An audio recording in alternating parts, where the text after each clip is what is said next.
അതിലെ ക്ഷമയുടെ ഏറ്റവും പ്രധാനപ്പെട്ട ഒരു ഉദാഹരണം ശ്രീരാമനാണ്. അതേപോലെ ഒരു വലിയ ഉദാഹരണം ഭഗവാൻ ശ്രീകൃഷ്ണൻ, അതും ഉദാഹരണം തന്നെയാണ്.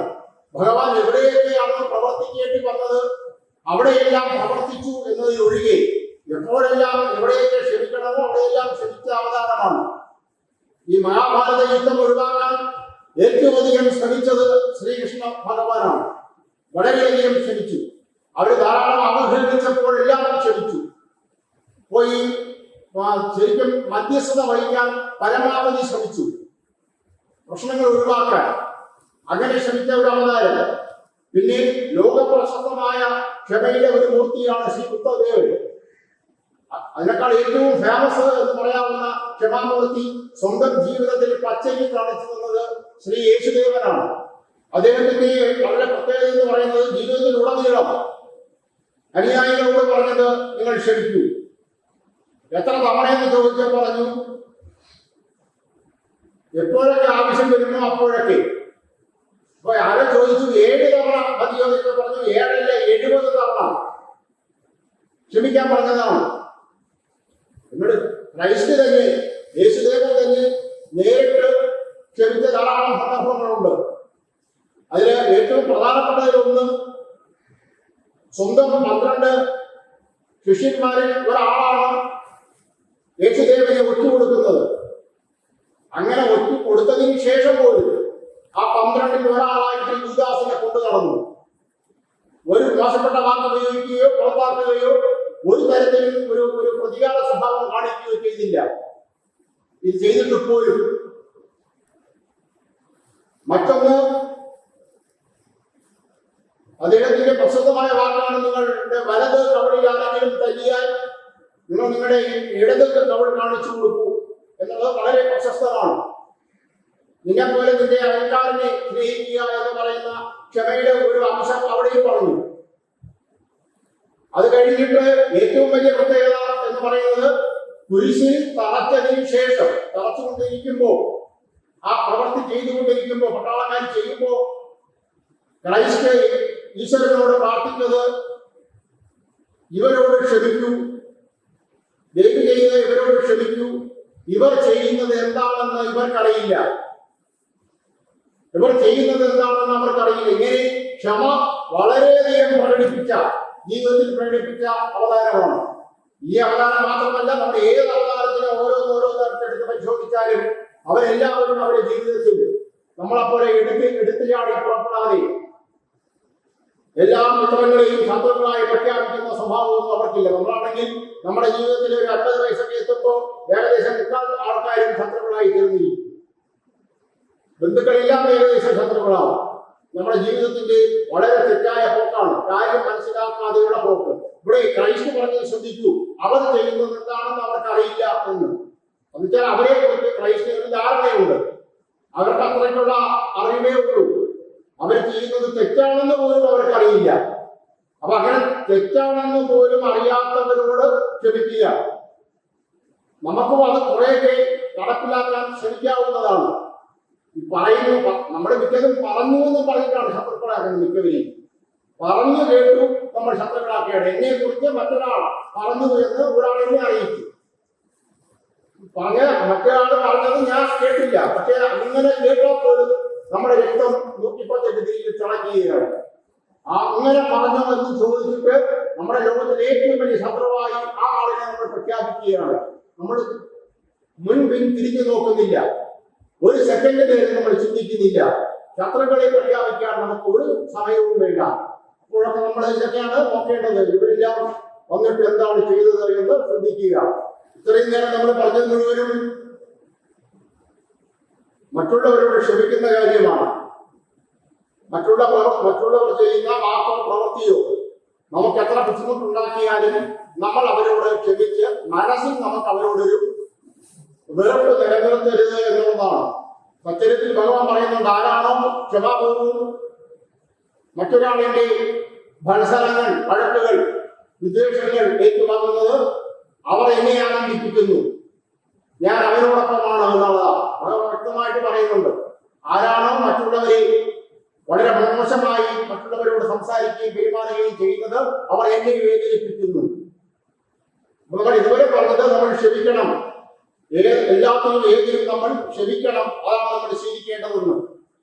പക്ഷെ ഇനി നമ്മൾ പറയാൻ പോകുന്നത് ഇതിന്റെ തൊട്ട് അടുത്ത പോയിന്റ്, നമ്മൾ ക്ഷമിക്കുമ്പോൾ സൂക്ഷിക്കുക. ആരോടാണ് നമ്മൾ ക്ഷമിക്കുന്നത് എന്ന് ശ്രദ്ധിക്കുക.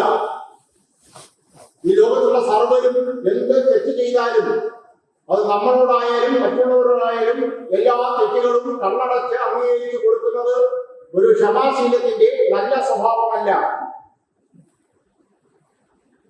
മറ്റൊരാൾ ചെയ്യുന്ന പ്രവൃത്തിയുടെ തെറ്റും ശരിയും നമ്മൾ നോക്കുക. അത് നമുക്കും നമ്മുടെ ഈ സമൂഹത്തിനും അങ്ങേയറ്റം ദോഷം ചെയ്യുന്നതാണെങ്കിൽ അവരോട് നമ്മൾ 100% ക്ഷമിക്കേണ്ടതുണ്ടോ എന്ന് നമ്മൾ നമ്മുടെ മനസാക്ഷിയോട് ചോദിച്ചിട്ട് വേണം ഇത് ചെയ്യാൻ. അതായത് എപ്പോഴും എല്ലാവരോടും ഒരേപോലെ ക്ഷമിക്കണമെന്നില്ല. അങ്ങനെ ക്ഷമിച്ചാൽ ഈ ലോകത്ത് തിന്മ പടുകൂറ്റൻ വൃക്ഷമായി വളരും, നന്മയ്ക്ക് പിന്നെ സ്ഥാനമുണ്ടാവില്ല. ഈ ക്ഷമയുടെ മൂർത്തിയായി അറിയപ്പെടുന്ന ശ്രീ യേശുദേവൻ, അദ്ദേഹം ഈ ചാട്ടവാറെടുത്ത് തല്ലുന്ന ഒരവസരം ആ ബൈബിളിൽ പറയുന്നുണ്ട്. യെരുശലേം ദേവാലയത്തിൽ അവിടുത്തെ ചുങ്കപ്പിരിവുകാർക്കെതിരെ വളരെ വലിയ ഒരു വയലൻസ് അദ്ദേഹം കാണിക്കുന്നുണ്ട്. അപ്പൊ അതിന്റെ അർത്ഥം ഈ ക്ഷമയുടെ മൂർത്തിയായി അവതരിച്ചവരും എപ്പോഴും ഒരേപോലെ അല്ല ക്ഷമിച്ചത് എന്ന് മനസ്സിലാക്കണം. കാര്യകാരണസഹിതമാണ് അവർ കാര്യങ്ങൾ ചെയ്തത്. അതിലേറ്റവും നല്ല ഉദാഹരണം ശ്രീകൃഷ്ണ ഭഗവാനാണ്.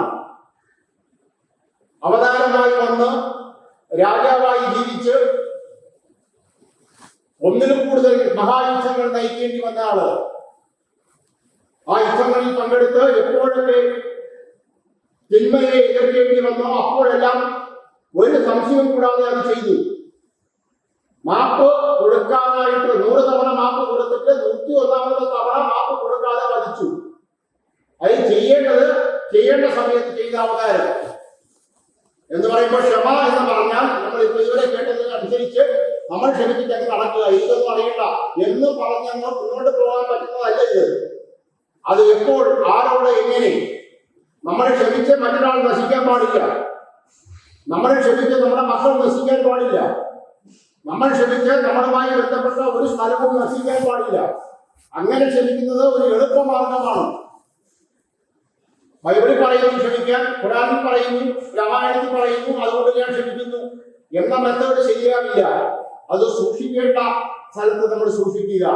സാഹചര്യങ്ങൾ വിലയിരുത്തുക, വിവേചനപൂർവം നമ്മൾ പെരുമാറുക, വിവേചനം ഉപയോഗിക്കുക, നമ്മുടെ ബുദ്ധി ഉപയോഗിക്കുക, സാഹചര്യം നോക്കുക, എന്നിട്ട് വേണം ക്ഷമിക്കുന്നതും മാപ്പ് നൽകുന്നതും. അത് നടപ്പിലാക്കുമ്പോൾ അത് തിരിച്ച് തിന്മയിൽ അവസാനിക്കുമെങ്കിൽ കുഴയും.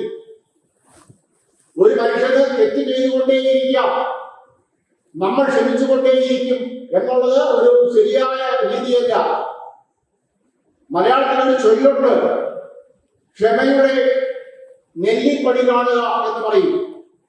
അതായത് ക്ഷമിച്ച് അവസാനം നെല്ലിപ്പലക കണ്ടു എന്ന് പറയും. നെല്ലിപ്പലക എന്ന് പറയുന്നത് കിണറ്റിലെ വെള്ളം ശുദ്ധീകരിക്കാനായിട്ട് നമ്മുടെ നെല്ലിക്ക കിട്ടുന്ന മരത്തിന്റെ പലക കിണറ്റിന്റെ ഏറ്റവും താഴെ പാകുന്നതാണ് നെല്ലിപ്പലക. കിണറ്റിലെ വെള്ളം തീരുമ്പോൾ നമുക്ക് അവസാനം നെല്ലിപ്പലക കാണാം. അതാണ് ഏറ്റവും അടുത്തിട്ട് കാണാമെന്നാണ് എന്റെ അർത്ഥം. നമ്മൾ ക്ഷമയുടെ നെല്ലിപ്പലക കണ്ടു, എന്റെ ക്ഷമയുടെ നെല്ലിപ്പലക വരെ ആയി എന്നൊക്കെ നമ്മൾ പറയാറുണ്ട്. അതിന്റെ അർത്ഥം ഞാൻ ക്ഷമിച്ച് മടുത്തുക. പക്ഷെ നല്ല കാര്യത്തിനാണെങ്കിൽ നെല്ലിപ്പലക കഴിഞ്ഞ് ക്ഷമിക്കാം. നല്ല കാര്യത്തിനാണെങ്കിൽ, ഒരു പ്രതികാരം ഒഴിവാക്കാനാണെങ്കിൽ, പക തീർച്ച ഒഴിവാക്കാനാണെങ്കിൽ നമുക്ക് നെല്ലിപ്പലകയിൽ പ്രശ്നമല്ല, അത് കഴിഞ്ഞിട്ടും ആവാം. പക്ഷെ നേരെ തിരിച്ച് ഒരു തിന്മയാർന്ന വ്യക്തിയോട് നമുക്ക് ജീവിതകാലം മുഴുവനും ക്ഷമിച്ചുകൊണ്ടിരിക്കാൻ പറ്റില്ല. ഈ ക്ഷമ എന്ന് പറയുമ്പോൾ അതിന്റെ അർത്ഥം തെറ്റായ പ്രവൃത്തി ചെയ്ത ആൾക്കാരോട് നമ്മൾ വീണ്ടും വീണ്ടും സഹകരിക്കുക എന്നും വരുന്നില്ല. അവരെ അകറ്റി നിർത്തിയിട്ട് അവരോട് ക്ഷമിക്കാം.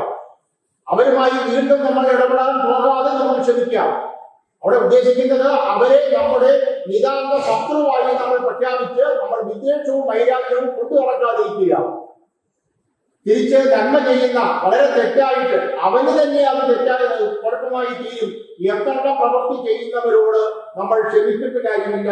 അവരോട് നമ്മൾ സൗമ്യമായ ഭാഷയിലാണെങ്കിൽ അങ്ങനെ, കുറച്ചുകൂടെ കട്ടി ഭാഷയിലാണെങ്കിൽ അങ്ങനെ, അത് എങ്ങനെയാണോ വേണ്ടത് ആ രീതിയിൽ പ്രതികരിക്കുക. അവരെ നേരായ വഴിയിലോട്ട് നയിക്കാൻ പറ്റുമെങ്കിൽ ശ്രമിക്കുക. അതിനും കഴിഞ്ഞില്ല എങ്കിൽ നമുക്ക് അവരുമായിട്ടുള്ള ബന്ധം ഇല്ലാതാക്കാൻ പറ്റും. അതിനും അപ്പുറത്താണെങ്കിൽ ഇവിടെ നിയമ വ്യവസ്ഥകളുണ്ട്, പോലീസുണ്ട്, മറ്റു സംവിധാനങ്ങളൊക്കെ ഉണ്ട്. അതൊക്കെ പ്രയോജനപ്പെടും. കാര്യം എന്ന് വെച്ചാൽ ഇല്ല ഞാൻ ക്ഷമിച്ചുകൊണ്ട് വീട്ടിലിരിക്കും, അവ എന്തോ ആയിക്കോട്ടെ, നാട്ടുകാർ വേണമെങ്കിൽ അനുഭവിക്കട്ടെ എന്നതല്ല. നമുക്ക് എന്ത് ചെയ്യാൻ പറ്റുമോ അതൊക്കെ അവിടെ ചിലപ്പോൾ ചെയ്യേണ്ടി വരും. പക്ഷെ അതൊക്കെ അപൂർവം കാര്യങ്ങളിലാണ്. നമ്മുടെ പൊതുജീവിതത്തിൽ അതിൻ്റെയൊന്നും ആവശ്യം വളരെ കുറച്ചേ വരാറുള്ളൂ. മിക്ക ആൾക്കാർക്കും അങ്ങനെ ഒരു ആവശ്യം വരാറില്ല.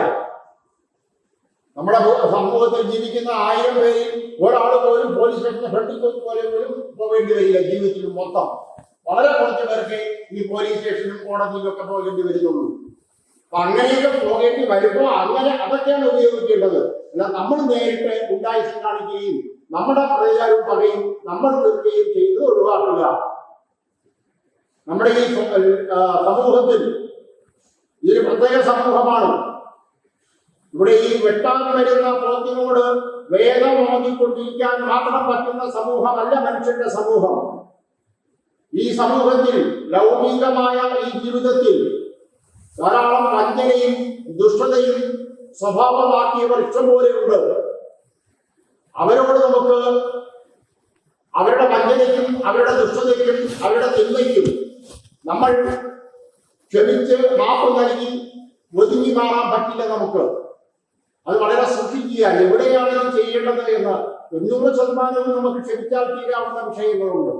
പക്ഷെ ബാക്കി 10% അത് അവിടെ അങ്ങനെ ക്ഷമിക്കാൻ തീരില്ല. അങ്ങനെയാണെങ്കിൽ അത് ക്രൈസ്റ്റ് ചെയ്യുമായിരുന്നു, അത് ബുദ്ധഭഗവാൻ ചെയ്യുമായിരുന്നു, അത് മുഹമ്മദ് നബി ചെയ്യും. മുഹമ്മദ് നബി യുദ്ധം നയിച്ചിട്ടുണ്ട്, ധാരാളം യുദ്ധങ്ങൾ നയിക്കേണ്ടി വന്നിട്ടുണ്ട് മുഹമ്മദ് നബിക്ക്. ഗുരുനാനാക്ക് ലോകത്തിലെ അതിപ്രശസ്തമായ അവതാരങ്ങളിലൊന്ന്. അദ്ദേഹത്തിന്റെ മതത്തിനകത്ത് ഉള്ളതിൽ അവരുടെ ശരീരത്തിൽ പുരുഷന്മാർ കൊണ്ടു നടക്കേണ്ടത് ഒരു വാളാണ്, കൃപാണെന്ന് പറഞ്ഞിട്ട് ധാരാളം യുദ്ധം അവർ നയിക്കേണ്ടി വന്നിട്ടുണ്ട്. പ്രത്യേകിച്ച് മുഗളന്മാരുമായിട്ടാണ് അവരുടെ യുദ്ധം. അപ്പൊ അതുകൊണ്ട് അവരെല്ലാം ചെയ്യേണ്ട സമയത്ത് പ്രത്യേകിച്ച് നന്മയെ നിലനിർത്താൻ അത് ഏറ്റവും അധികം ചെയ്തത് കൃഷ്ണ ഭഗവാനാണ്. നന്മയെ നിലനിർത്താൻ ശ്രീരാമനും അദ്ദേഹം ചെയ്തു. അത് ചെയ്യാൻ എന്താണോ ചെയ്യേണ്ടത് അത് ചെയ്തു. അവിടെ ക്ഷമ എന്ന് പറഞ്ഞിട്ട് ഇരുന്നില്ല. അത് സാധാരണ നമ്മുടെ മറ്റ് സന്ദർഭങ്ങളിലാണ് ഈ ക്ഷമയുടെ പ്രശ്നം വരുന്നത്. കാരണം പലപ്പോഴും പലതും നമ്മൾ ക്ഷമിച്ചാൽ തീരാവുന്ന വിഷയങ്ങൾ ആണ്. അതിനെയാണ് നമ്മൾ ക്ഷമിക്കേണ്ടത്. പൂർണ്ണമായും ദയാരഹിതനും ദുഷ്ടനുമായ ആൾക്കാരെ നമ്മൾ സൂക്ഷിക്കണം. അവരോട് നമ്മൾ ഈ പോളിസി എടുക്കരുത്. അത് നമുക്കും നമ്മുടെ ചുറ്റിനുമുള്ളവർക്കും നമ്മളുമായി ബന്ധപ്പെടുന്ന എല്ലാ സ്ഥാപനങ്ങൾക്കും അത് ബാധിക്കും. അതുകൊണ്ട് ക്ഷമ വളരെ സൂക്ഷിച്ച് മാത്രമേ ഉപയോഗിക്കാവൂ. പൊതുവെ 90% നേരത്തെ ഞാൻ പറഞ്ഞ മാതിരി നമുക്ക് ക്ഷമിക്കാവുന്നതേ ഉള്ളൂ. നമ്മുടെ മലയാളത്തിൽ ഒരു ചൊല്ല് പോലുമുണ്ട്, സർപ്പത്തിന് പാമ്പിന് ഒരിക്കലും പാല് നൽകരുത്. അത് ആ അർത്ഥം വരുന്നത് അത് പാല് കുടിച്ചുകൊണ്ട് അത് അതിന്റെ പ്രവർത്തിക്കും എന്നുള്ളതാണ്. അങ്ങനെ നമ്മൾ ക്ഷമിക്കുന്നത് മുതലെടുക്കപ്പെടും. അത് അവർ ആകെ തിന്മ കുറച്ചുകൂടെ വർദ്ധിക്കും, അവർ കുറച്ചുകൂടെ കുഴപ്പത്തിലൂടെ പോകും എന്ന അവസ്ഥയിൽ നമ്മൾ ക്ഷമയുടെ കാര്യം സൂക്ഷിക്കുക. അങ്ങനെ ചെയ്താൽ ഒരിക്കലും ദുഷ്ടത ഉള്ളിൽ നിന്നും മാറാതെ തെറ്റായ മാർഗത്തിലൂടെ ജീവിച്ച് ശീലിച്ച ആൾക്കാരോട് നമ്മൾ ക്ഷമിച്ചാൽ അവർ നമ്മളെ ഉള്ളിൽ പരിഹസിക്കും. അവർ നമ്മളെ പമ്പര വെട്ടി എന്ന് വിളിച്ചിട്ട് അവർ ചെയ്യാനുള്ളത് വീണ്ടും ചെയ്തുകൊണ്ടേയിരിക്കും. അങ്ങനെ തെറ്റുകൾ ചെയ്തുകൊണ്ടേയിരിക്കുന്ന ആളുകളോട് നമ്മൾ ക്ഷമിച്ചുകൊണ്ടേയിരിക്കും എന്ന് പറഞ്ഞാൽ അത് ഈശ്വരന്റെ അംഗീകാരം കിട്ടില്ല. തെറ്റായ പ്രവൃത്തിയെ തടയാനുള്ള കഴിവ് നമുക്കുണ്ടെങ്കിൽ ആ കഴിവ് ഉപയോഗിച്ചത് തടയാതെ അത് ക്ഷമിച്ചുകൊണ്ടിരുന്നാൽ അത് പ്രശ്നമാവും. അതുകൊണ്ട് ഈ ക്ഷമയുടെ കാര്യത്തിൽ നമ്മൾ വിവേചനം ഉപയോഗിക്കേണ്ടി വരുന്നു. പൂർണ്ണമായും അധർമ്മത്തിലേക്ക് നയിക്കുന്ന പ്രവർത്തനങ്ങൾ ചെയ്യുന്നവരെ തടയുക, അവർക്ക് മുന്നറിയിപ്പ് നൽകുക. അത് ചെയ്യുന്നത് തെറ്റാണെന്ന് പറയാൻ നമുക്ക് പറ്റുമെങ്കിൽ പറയുക. പക്ഷെ അപ്പോൾ ശ്രദ്ധിക്കേണ്ടത്, നമ്മളെക്കാൾ വളരെ പവർഫുള്ളായ, വളരെയധികം ശക്തിയുള്ള രാജാവിനോടും പ്രധാനമന്ത്രിയോടും പ്രസിഡന്റിനോടും പോയി നമ്മൾ അവർ ചെയ്യുന്നത് തെറ്റാണെന്ന് പറയേണ്ട യാതൊരു കാര്യവുമില്ല. കാരണം നമ്മുടെ ലൈഫ് ഈ ഭൂമിയിൽ നിലനിർത്തേണ്ടത് നമ്മുടെ ആവശ്യമാണ്. നമുക്ക് ഈ ഭൂമിയിൽ ജീവിക്കണം, ജയിലിൽ കിടന്നാൽ പറ്റില്ലല്ലോ. അങ്ങനെ നമുക്ക് ജീവിക്കാൻ പറ്റും എന്നുണ്ടെങ്കിൽ, നമ്മുടെ ജീവിതത്തിനെ ബാധിക്കില്ല എന്നുണ്ടെങ്കിൽ നമ്മൾ തടയേണ്ടത് തടയണം. നമുക്ക് പറ്റില്ല എങ്കിൽ നമ്മൾ ഈശ്വരനാമം ജപിച്ച് മാറി നിൽക്കണം. സാധാരണഗതിയിൽ നമ്മുടെ ജീവിതത്തിൽ പൊതു കാര്യമല്ല, ഇന്ത്യ പാകിസ്ഥാൻ യുദ്ധത്തിന്റെ കാര്യമല്ല, നമ്മുടെ ജീവിതത്തിൽ മിക്കവാറും ഈ തെറ്റായി പ്രവർത്തിക്കുന്നവരോട് നോ പറഞ്ഞാൽ, അത് ശരിയാവില്ല, അങ്ങനെ ചെയ്യരുത് എന്ന് പറഞ്ഞാൽ മിക്ക വിഷയവും തീരാറുണ്ട്. പക്ഷെ അതുപോലും പറയാൻ നമ്മൾ തയ്യാറില്ല. നമ്മൾ വളരെയധികം ഈ ഒഴിഞ്ഞു മാറാൻ കേട്ടിട്ടുള്ള ആൾക്കാരാണ്. നമ്മൾ എന്തിനാണ് വെറുതെ തലവേദന പിടിക്കുന്നത് എന്ന മട്ടിൽ മിക്കവരും അതുപോലും ചെയ്യാറില്ല. പക്ഷെ അത് പറയേണ്ടടുത്ത് പറയണം. ചിലപ്പോ ഈ നോ പറച്ചില് വളരെ ഉറപ്പിച്ച് പറയേണ്ടി വരും, വളരെ ശക്തമായി പറയേണ്ടി വരും. പ്രത്യേകിച്ച് സ്ത്രീകളൊക്കെ അവരെ ജീവിതത്തിലുണ്ടാകുന്ന ബുദ്ധിമുട്ടുകൾക്ക് അവർക്ക് ശക്തമായി പറഞ്ഞാൽ, കാരണം ഈശ്വരൻ അവരുടെ കൂടെ ഉണ്ട്. യുദ്ധമൊന്നും ചെയ്യണ്ട. ഒരു സ്ത്രീ ഒരുത്തനോട് തെറ്റായി എന്തെങ്കിലും പറയുകയോ പ്രവർത്തിക്കുകയോ ചെയ്താൽ വളരെ സ്ട്രോങ് ആയിട്ട് നോ പറഞ്ഞാൽ അത് അവിടെ നടപ്പിലാവും. അവിടെ ദേവിയുണ്ട്, ഈശ്വരനുണ്ട്, സർവശക്തികളും അവരെ കൂടെ കൂട്ടിട്ടുണ്ടാവും. അപ്പൊ അതുകൊണ്ട് ഈ തെറ്റായ പ്രവൃത്തികളെ ക്ഷമിച്ച് നമ്മൾ അവരെ വളർത്തി മറ്റുള്ളവർക്ക് കൂടെ ഉപദ്രവം ഉണ്ടാക്കി സമൂഹത്തിനെ നശിപ്പിക്കാൻ അനുവദിക്കരുത്. അത് നമ്മൾ സൂക്ഷിക്കുക. എവിടെയാണോ പാടില്ല എന്ന് പറയേണ്ടത് അത് പറയുക തന്നെ വേണം.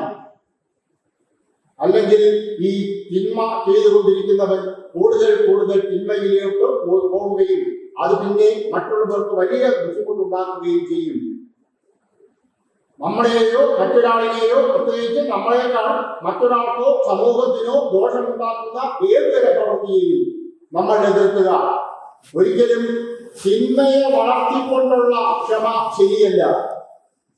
തിന്മ വളരുന്ന സാഹചര്യത്തിൽ നമ്മൾ ക്ഷമാശക്തി എന്ന് പറഞ്ഞ് ഇരുന്ന് കളയരുത്. അങ്ങനെ വന്നാൽ അങ്ങനെ ക്ഷമിക്കുന്നവന് ഒരു ക്ഷമയും ഈശ്വരനിൽ നിന്നും ലഭിക്കാൻ പോകുന്നില്ല. എനിക്കൊരു ചെറിയ അധികാരമുണ്ട്, ആ അധികാരം പ്രയോഗിക്കേണ്ട സ്ഥലത്ത് ഞാൻ പ്രയോഗിച്ചാൽ അവിടെ തെറ്റായി പ്രവർത്തിക്കുന്ന ഒരാള് ആ പ്രവൃത്തി അവസാനിപ്പിക്കും എന്നുണ്ടെങ്കിൽ ഞാൻ എന്റെ അധികാരം ഉപയോഗിക്കാതെ, എന്റെ കഴിവ് ഉപയോഗിക്കാതെ അവനെ എനിക്ക് വേണ്ടി ഉപയോഗിച്ച് അവനെ എന്റെ സുഹൃത്താക്കി മാറ്റി അവൻ വീണ്ടും ചെയ്തോട്ടെ, കാരണം ക്ഷമിക്കാനല്ലേ പറഞ്ഞിരിക്കുന്നത് എന്ന പരിപാടിയിൽ ഒടുവിൽ നമ്മളെ പൂർണ്ണമായി നശിപ്പിക്കും. മറ്റുള്ളവർ തെറ്റായ പ്രവൃത്തികൾ ചെയ്യുന്നുവെങ്കിൽ നമ്മൾ തടയുക. നമുക്ക് പറ്റിയില്ലെങ്കിൽ അത് സമൂഹത്തിന് തുറന്ന് കാട്ടാനുള്ള അവസരം ഉണ്ടാക്കി കൊടുക്കുക. എന്തായാലും പ്രധാനമായും നമ്മൾ ചെയ്യേണ്ടത് ജീവിതത്തിൽ പ്രധാനപ്പെട്ട നമ്മുടെ മുദ്രാവാക്യം ക്ഷമയും മാപ്പ് നൽകലുമാണ്. അല്ലാതെ എപ്പോഴൊക്കെയാണ് എന്നുള്ളതാണ് നമ്മളിപ്പോൾ പറഞ്ഞുകൊണ്ടിരുന്നത്. എന്തായാലും മനുഷ്യന്റെ സ്വഭാവം എന്ന മാപ്പ് നൽകൽ എന്ന വിഷയം ഇവിടെ അവസാനിക്കുന്നു.